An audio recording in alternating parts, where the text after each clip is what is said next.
여보! 여보! 정신 좀 차려봐봐! 여보!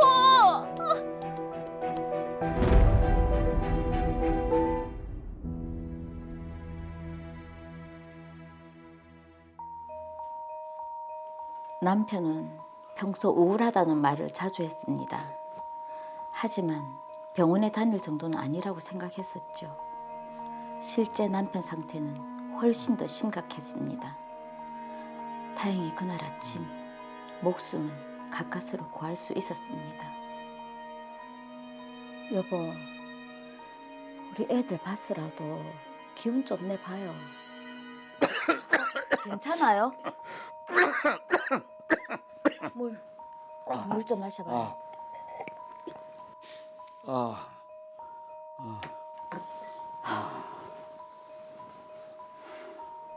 상태가 점점 안 좋아지는데 걱정이네.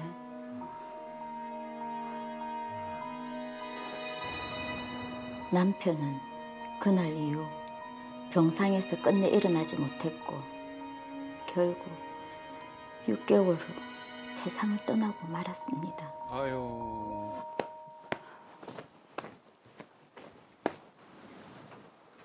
여보, 애들 대학 보낼 일도 걱정이고 혼자 어떻게 살아야 할지 막막하네. 일단 정리라도 좀 해보자.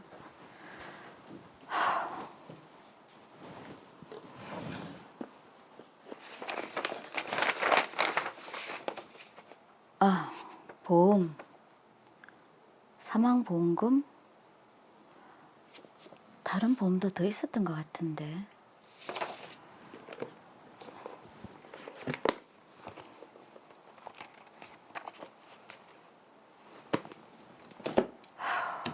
한 군데다 정리해 놓은 게 없으니까 일단 뭐 찾는 대로 청구하면 되겠지.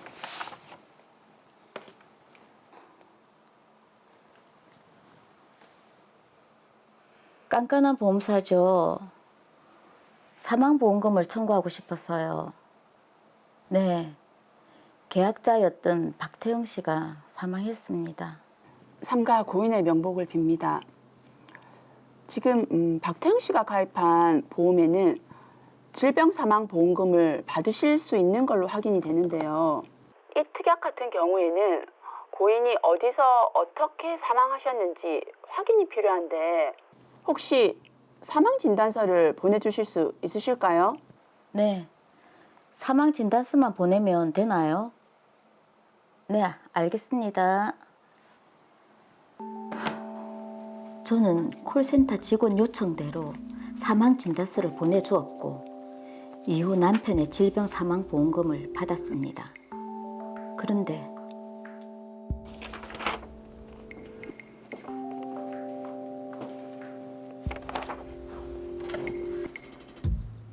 조사를 해보니까 이 병원에 입원한 게 자살 시도를 한 바로 직후라는 거지. 그러면 이건 사망의 원인이 폐렴이 아니잖아. 그 후유증으로 입원을 했다가 폐렴이 생긴 걸로 보는 게 합리적이지. 아무래도 이게 냄새가 나는데 이거 일부러 남편 자살을 시도한 걸 숨기려고 한 거 아니야? 아무래도 이상해 이거.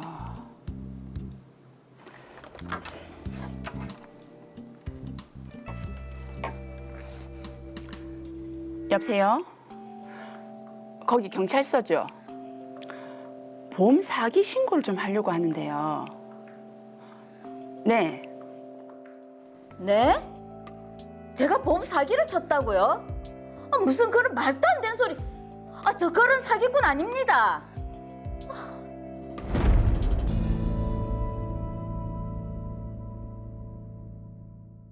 네, 그러니까 한마디로 정유진 씨가 보험 사기를 쳤다라는 게 경찰과 보험사의 주장인데 한세영 변호사님 맞습니까?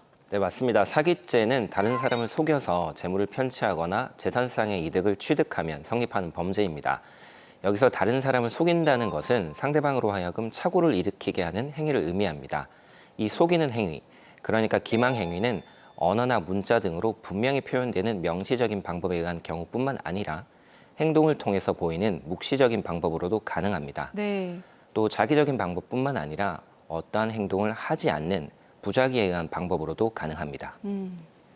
자, 일단은 사기죄 성립을 위한 요건을 한번 따져봐야 정유진 씨가 사기죄에 해당을 하는지 안 하는지 판단이 될 것 같은데 네. 사기죄 성립 요건이 어떻습니까? 네, 우리 법원은 사기죄의 요건으로서의 기망은 재산상의 거래 관계에 있어 서로 지켜야 할 신의와 성실의 의무를 저버리는 모든 적극적인 또는 소극적 행위를 말하는 것이고, 이러한 소극적 행위로서의 부작위에 의한 기망은 법률상 고지 의무 있는 자가 일정한 사실에 관해 상대방이 착오에 빠져 있음을 알면서도 이를 고지하지 아니함을 말하는 것으로 보고 있습니다. 네.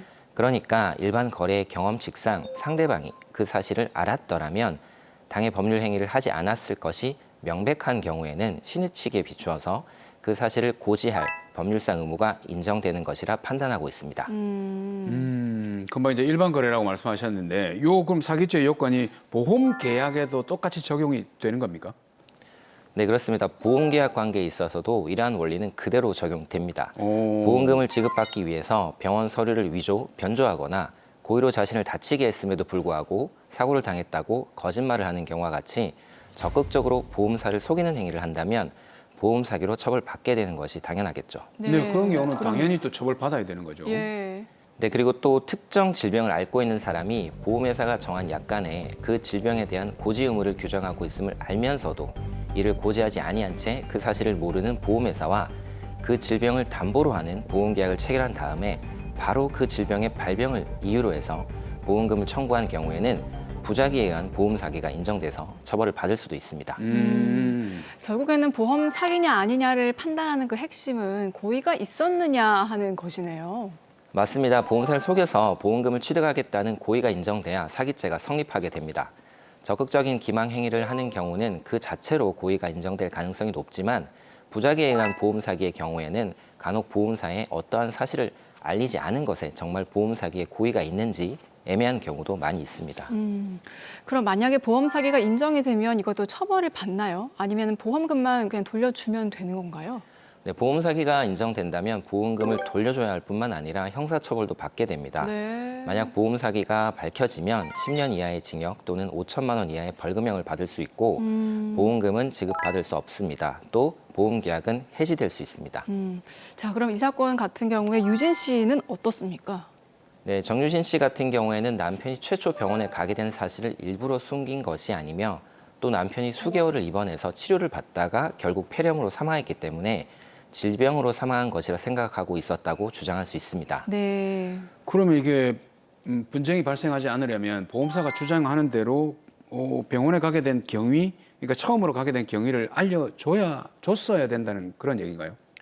네, 제가 볼 때는 정유진 씨에게 남편의 내원 경위를 보험사에 알려줘야 할 의무가 있을 것으로 생각됩니다. 자, 그러니까 고지 의무가 있다는 말씀이신데 지금 유진 씨가 그럼 의무를 위반한 거니까 보험 사기가 인정된다는 건가요?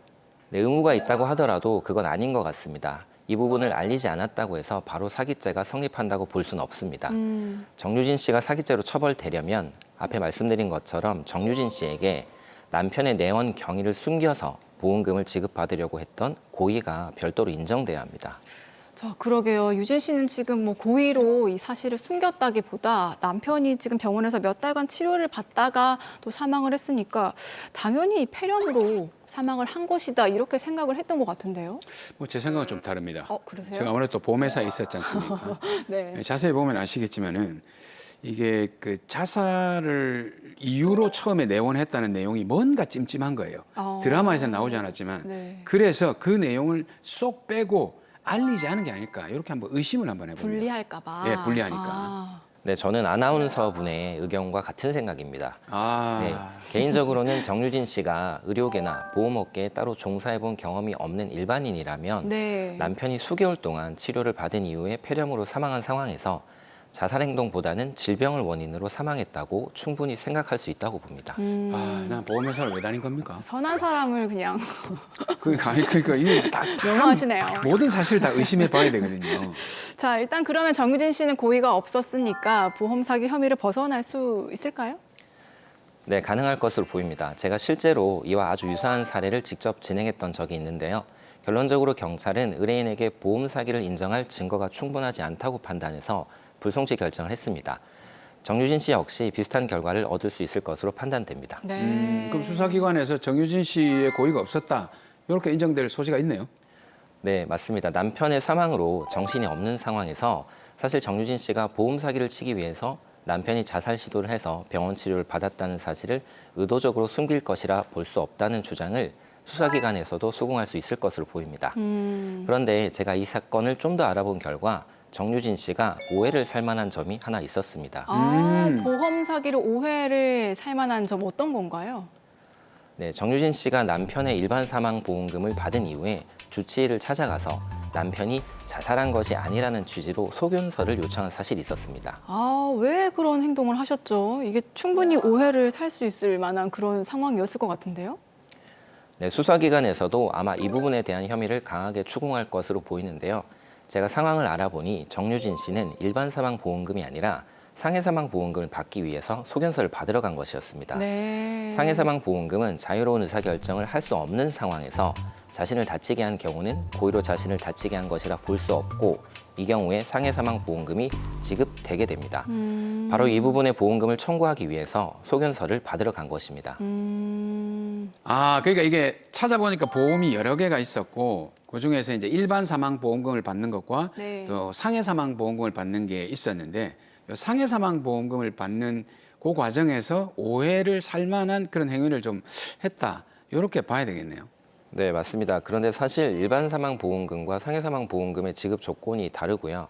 그 조건이 구체적으로 무엇을 의미하는지는 정유진 씨 혼자서는 아마 잘 설명할 수 없을 것입니다. 네. 실제로 제가 관련 사건들의 변론을 하기 위해서 수사기관을 방문해 보면 수사기관에서도 잘 구분하지 못해서 어려움을 겪는 경우가 많이 있습니다. 네, 사실 뭐 보험이라는 게 쉽게 가입하다 보니까 뭐 모두가 좀 잘 알고 있을 거다라고 생각을 하지만 실제로 뚜껑 열어보면은 잘 모르는 경우가 많잖아요. 저도 그렇거든요. 맞아요. 네. 네, 맞습니다. 보험사고와 연결된 사기 사건은 이 사건처럼 일반적인 형사사건보다는 보험법적인 지식이 더 필요한 경우가 많이 있습니다. 네. 분쟁이 발생했다면 전문가의 조력을 받으시는 게 좋겠습니다. 자, 그러면 변호사님 말씀대로라면 정유진 씨는 보험 사기 혐의를 벗을 수 있겠다라고 말씀하셨으니까 그럼 이게 받았던 사망 보험금은 돌려주지 않고 그대로 들고 있어도 되는 건가요? 정유진 씨가 보험금을 돌려줘야 할지 여부는 아직 열린 결말이라고 할 수 있겠습니다. 왜냐하면 남편이 고의로 사망했기 때문입니다. 정황상으로만 보면 아무래도 돌려줘야 할 가능성이 높다고 볼 수 있지만 네. 약관의 내용에 따라서 또는 자유로운 의사결정을 할 수 없는 상태에서 자살 시도를 한 것이라 인정되면 돌려주지 않아도 될 가능성도 존재합니다. 네. 어쨌거나 부디 좀 사건이 잘 해결돼서 유진 씨가 더 슬퍼하는 일이 없으셨으면 좋겠습니다. 자, 변호사님 마지막으로 정유진 씨께도 한 말씀 해주시죠. 정유진 씨는 남편을 잃은 슬픔도 모자라서 한동안 고난스러운 수사를 받게 될 것으로 보입니다. 이런 불상사가 일어나지 않게 보험회사는 좀 더 신중히 보험금을 지급해야 할 것으로 보이고요. 보험금을 청구한 사람도 불미스러운 오해가 일어나지 않도록 중요하다고 생각되는 내용은 반드시 보험금을 청구할 때 보험사에 알리는 것이 좋겠습니다.